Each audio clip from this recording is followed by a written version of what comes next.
I bet. Welcome back to another episode of Toxiris Discovers. Today we got one project by myself and 6 suggested by the community. As always, put some new projects into the comment section and let's get right into it.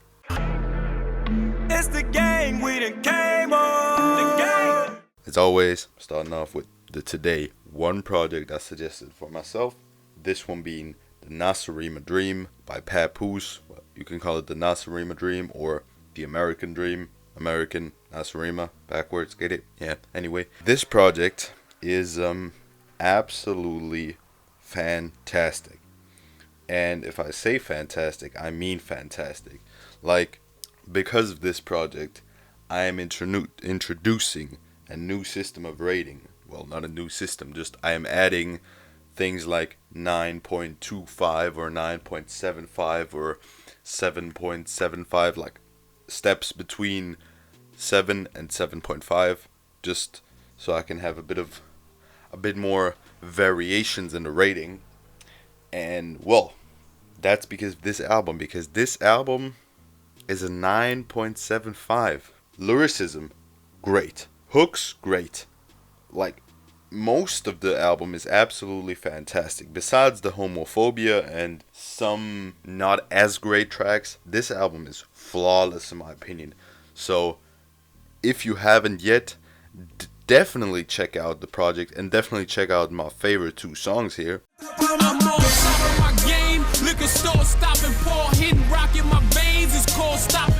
I'm genetic, I travel through your family for ages. I could live in your daughter, I could live in your son. If you smoke. They are absolutely great and the whole project is absolutely fantastic. I can't see why Papoose is still so fucking overlooked. Then we get into the suggestions by the viewers. First one being 88 Glam, self-titled 88 Glam, suggested by JVF 714. Well, this project is basically what you need if you like any Canadian rap, if you're just trying to vibe out with great hooks, maybe a late night chill vibe. How I said it, great hooks, great flows, maybe not the deepest lyricism, just enjoyable music to bump while you, I don't know, in the car, while you chilling at home. That's what this album is, and for that, it is very, very good. How I said it, the hooks are great, the beats are pretty good, and the flow is something not to mess with. 88 Glam, if you didn't know, it's a duo. Both rappers in the duo are great and do their parts almost equally. And yeah, I think it's a great project. I'd give it a 7.75. Almost an 8, but not quite yet. There are a couple tracks that just run by and you'd be like, oh, that was a track? Damn. Never mind then. So that's kind of a flaw, but other than that, I think it's a very good project.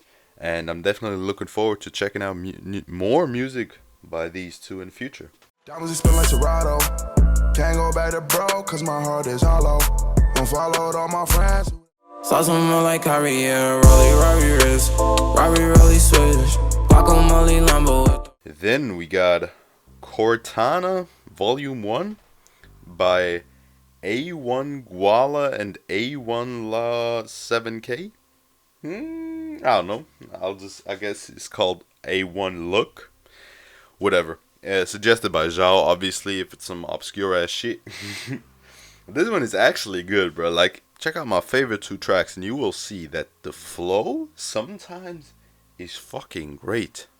I ain't never seen a bitch quite like this, with a place so pretty and her ass so fat. Yeah, she ain't never seen a nigga quite like this. I done lost a lot of niggas due to these cold nights. These niggas ain't rockin' solid. I think y'all heard it, and I think for a project with like, I think the videos seen on YouTube had like 10 views, 20 views. I think for that it's absolutely, it's sick. Like, I don't know what to say to that. I think some of the hooks are pretty great, and overall the project is just pretty solid. It's like nothing really great, but I was just very surprised by the quality. Like, looking at the views, looking at the clout they have, like, for that, I respect it. I'm giving it a 7 out of 10 because I really, really respect what they did. Next project we got I Lie Here Buried With My Rings and My Dresses by Backxwash, suggested by Ari the Cat. Well, at first I was like, is this even hip hop? This sounds like metal to me, or death metal. Well, I don't know. Please. When I'm categorizing any genre, I'm terrible at that. Anyway, I thought it was like some metal type shit. I looked it up and it actually counts as rap, so I'm like, well, that's fine with me then. It is actually pretty enjoyable at parts. I think, well, the songs where the more the song is a screamo type, the less I enjoy it most of the time. That doesn't mean that I hate screamo type rap. I mean, I'm a huge X fan, and I like some old Scarlord as well. But for this artist, I just think when he just casually raps, or casually, when he goes in but not like screaming too much, for example on these two tracks. My mind's stuck in a torture chamber, it's locked and dangerous. Constant hangers, props of gang. They came out from the darkness, stole my people for me.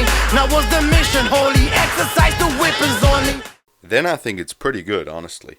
So I'd give this project 7 out of 10 as well. I think some of the production is good. The lyrics aren't really that great, but it's a solid project, honestly. I don't have that much to complain about. We got Back from the Dead 2 by Chief Keef, suggested by Kieran Cartwright. I already heard Back from the Dead Part 1, and I think that is one of Chief Keef's best albums. And this one, while it is 1 hour and 20 minutes, which is hard to get through to say the least, it is a fucking great album. Like, it's great. I think it might not be the best Chief Keef album, just because going through that project in one listen is really exhausting. It doesn't change the fact that it is a very solid Chief Keef project with Finito, which is an absolute classic, and other tracks that are really good on him. I mean, besides Finito, these would probably be my two favorites.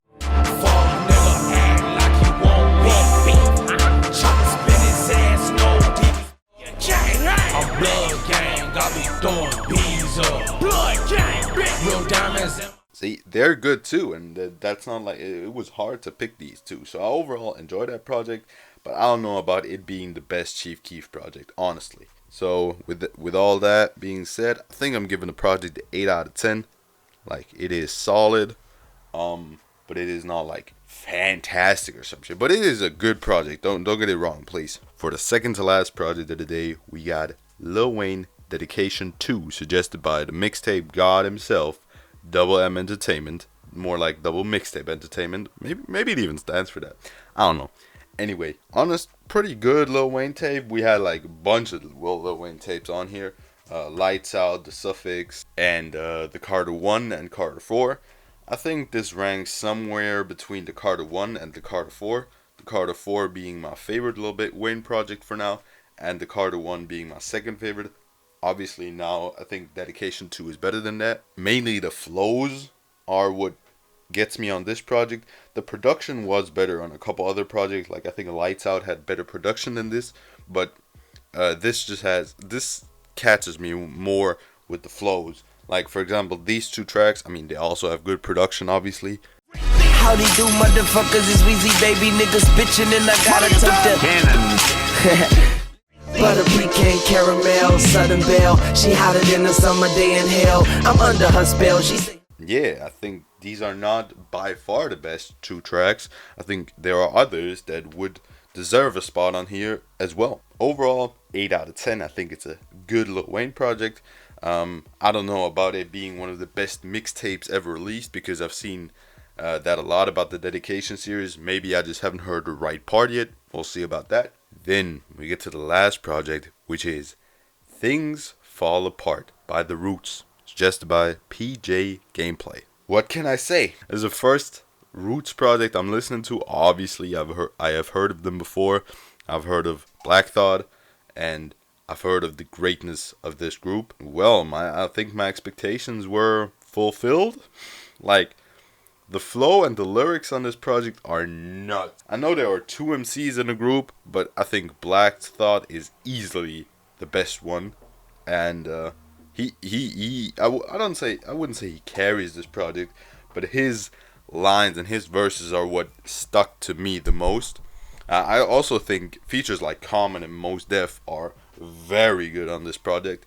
I mean, they are on my favorite two songs. Into the deep cosmos, the impact pushed back the first 5 rows. But before the raw live shows, I back up and leave dents in it. The vocalist busting its blunt instrument spit. The magnificent rappers run. I think it's great. I think one of the only flaws of this project might be the length, because it is also well over an hour long, and for someone that has a pretty short attention span when it comes to albums, that is just something hard to look over. I think still it is a very good project. I'm giving it a 9 out of 10, and maybe with a couple more listens, this would even grow on me a bit more. I'm looking forward to more Roots projects. That's all I'm saying, because this is great. That being said, thank you for listening. Thank you for watching. Leave some recommendations in the comments, and have a great one.